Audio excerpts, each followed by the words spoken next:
ای کتابونو کې یو واقعه لیکلې ده وی دی چین کې سموده مخ کې زلزله راغله چې زلزله راله هغې کې غټ غټ آبادي رړتو شو چې کله هغه ملبه اوچتېدله نو هغې ملبه کې دنده یوه زنانه بېهوشه پرته ده او یو ماشوم دی ورسره راکوټ نو په ملبه کې ډډ ګیر شوي وو ډډ راغلي وو نو ژوندي وو چې کله یې ملبې نه راویستل بېهوش و سپتال ته یې وړل مور په هوش کې راله په سپتال کې چې کله ورته ډاکټر علاج شروع کو نو د مور د ګوتو دا سرونه ټول زخمي و ده نو ډاکټر هغې مور ته وایي چې ستا د ګوتو دا سرونه ولې زخمي دا خو ټول خوږ دي ښېګونه یې نیولې دي هغه مور ډاکټر ته بیان ورکړي او هغه ډاکټر د مور هغه بیان ولیکو عالم نه دی لیکلی ډاکټر هغه بیان لیکي د مور ترجمانی کوي د مور دړه ترجمانی هغې ډاکټر په قلم کې ولیکله مور ورته وایي د ګوتو سرونه مې ځکه خوږ دي چې کله مونږ په دې ملبه کې ګیر شو دی بچي زما پی خوړل ډېره کوټ د چې ورځ دوه زما پی وخوړلو نو زما پی ختم شو ځکه مونږ ته خو خوراک نه میلاوي نو پی مې نه او بچی مې وږی و نو بچی مې داسې ټوپونه شروع کړو د لوږې د لاس زه پوه شوم چې زما بچی به اوس مري د لوږې د لاسه نو ما ډېر کرل ریبل وکړل نو فیصله مې وکړله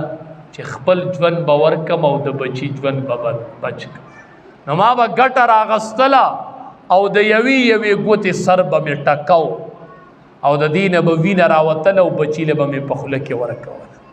دا ټول د ګوتو دا سرونه چې مې زخمي دي ما په دې د خپل بچي ژوند بچ کړی دی ژوند خپل وجود مې د بچي د ژوند نه قربان کړی نن هغه بچی رالګي مور ته وایي ته سپی مه غپېږه وایي مور ته وایي مور د مانځه غږ کوي کتابونو لیکلي دي مور سره د بچی جنگ شو مور یې پلته ووهله مور ورته وایي بچیا خدای دې دواړه خپې ماتې ای میندو زه خو درته سوال کوم بچو ته خیرې مه کوه دا ډېرې مضبوطې خیرې دي مور یې ته نه یې خبر کړه دا دی بچی پورې ونخت تاپه دی پورې نښلولې ده مور خیره وکړله او دی ګرځېده مونږ خو وایو مړه خیره ولاړه نادان ختې د تا پورې وږده وس اقه کس د ریل پاټلۍ خواته روان و دی کې ریل ګاډی راغی او دی پاټلۍ ته شو چې وی و نو دواړه خپې ماتې شو سا پکې علاوه خلق ورته راټول شو وی دی ریل ګاډي وښلی دی هغه نارې وښلې وی زه ریل ګاډي نه یم وښلی زه د مور خیرو وښلی یم ما ته یو ورځ خیرې کړې وې ما په دې لاس په دې خپو مور لته ورکړې وه نن هغه خیرې مې د مور قبول شو بچې خبر دی چې مور څه ته وایي بچې خبر دی چې پلار څه ته وایي موږ مدرسو کې بچی ته د پلار مقام د مور مقام ښیو د رشته دار مقام ښیو د تره مقام ښیو د رور مقام ښیو نن رور ته الټه ولاړ دی رور ته الټه ولاړ دی مونږ لی راوله مدرسې ته ستا رور زه به ستا رور ته مونږ وایو رونو سره ډېر ښکلی ژوند تېروه وایي مولي صاحب دا رور څه شی دی د شریعت په اصطلاح کې زه ورته وایم قال النبي صلی الله علیه وسلم المرء کثیر باخیه نبی علیہ السلام وایي سړی پرور باندې ګڼ ښکاري سړی پرور ګڼ ښکاري دا ته چې ګڼ ښکاري دا پرور ښکاري رور د مټو زور مور شفقت ته ورور طاقت ته پرور سړی ګڼ ښکاري پرور باندې سړی مټور ښکاري پرور سړی مضبوط ښکاري دا خوږه رشته درونه خبر نه دي یو بل سره یې رشتې پرې کړلې د ما نه پیسې اخیستې دي او د پټې اخیستې دي د مالونو او د توتو میمې په وجې خوږې رشتې پرې کړې د یو پلار او موره پیدا و رشتې پرې کړې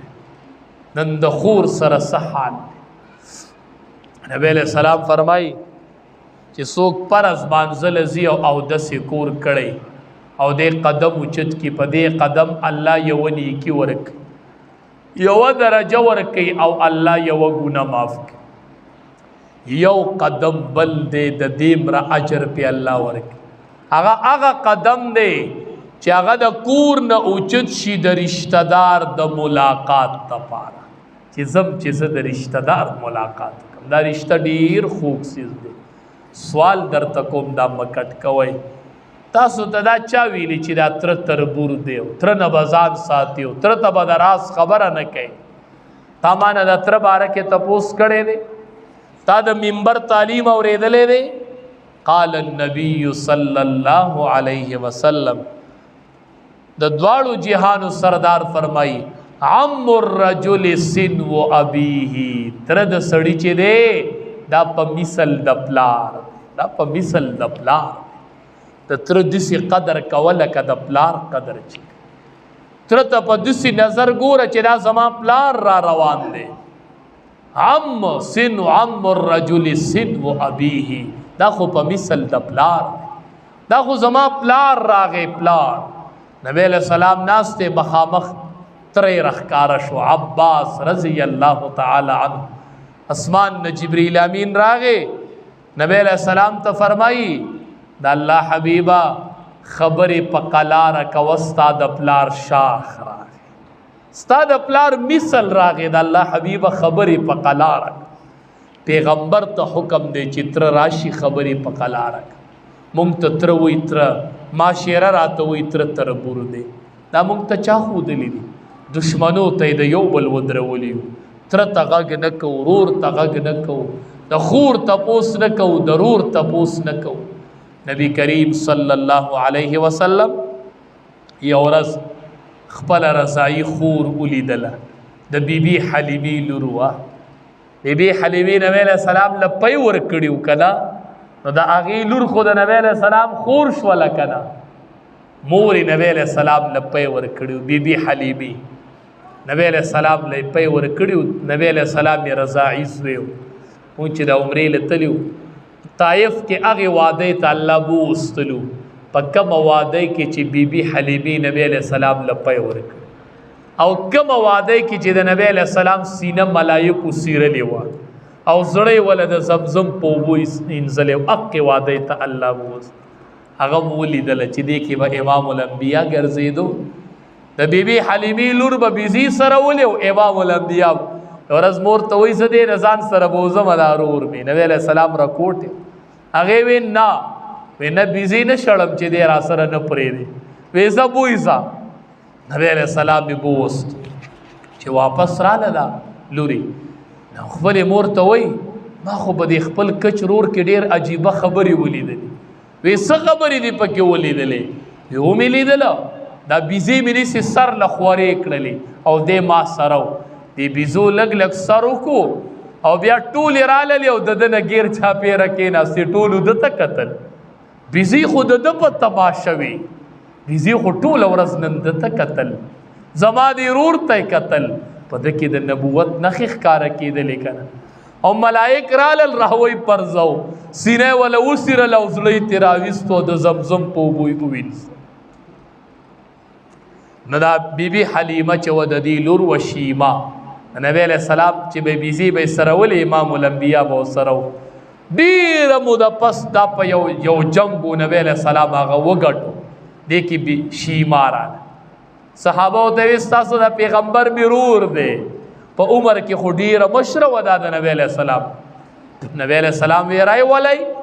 چې شیمه رالله، د الله حبیبه ستا خور یم. وی څنګه مې خورې؟ وی ده د بیبي حلیمې لور یم او تا د بیبي حلیمې پی نه دي خوړلې. تا به ما سره یو ځای ما بیزي سره ولې ته به را سره نه ګرځېدې؟ وی نبی علیہ السلام چې بیبي حلیمه ولیدل، خپله رضاعي خور یې ولیدله، نو نبی کریم صلی الله علیه وسلم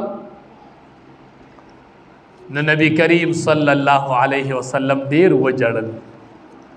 وجړل چې خپله خور یې ولیدله. دا ترې ډېره مشره وه. صحابه ورته وایي ته ولې جاړې؟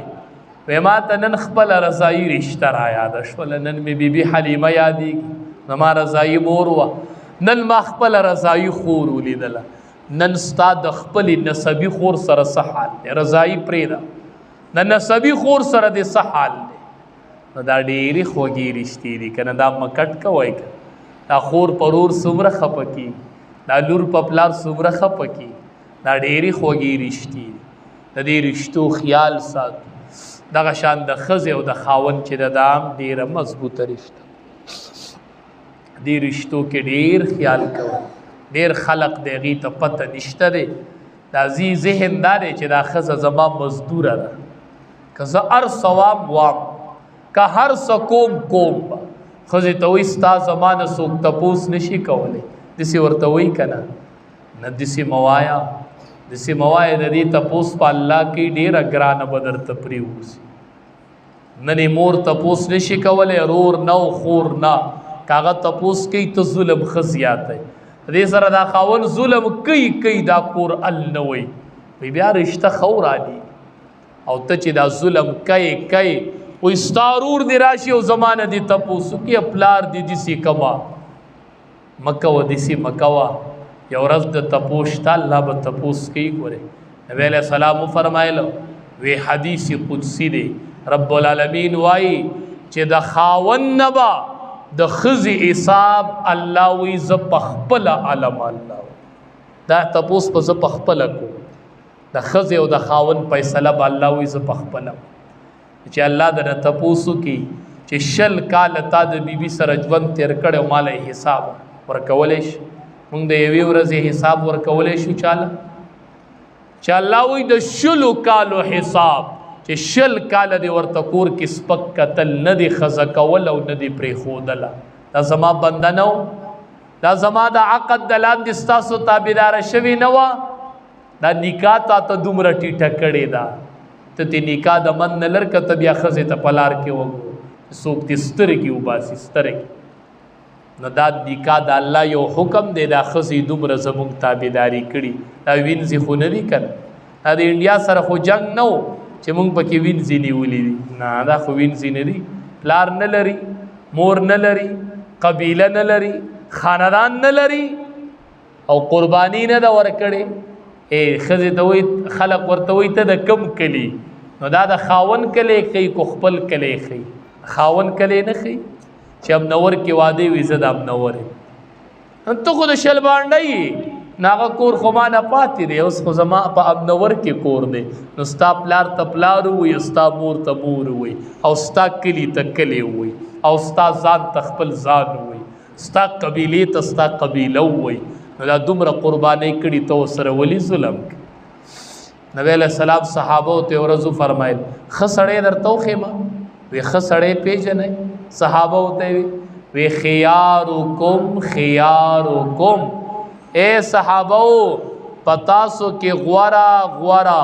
هغه کس دی چې هغه د خپلې بیبي سره ښیي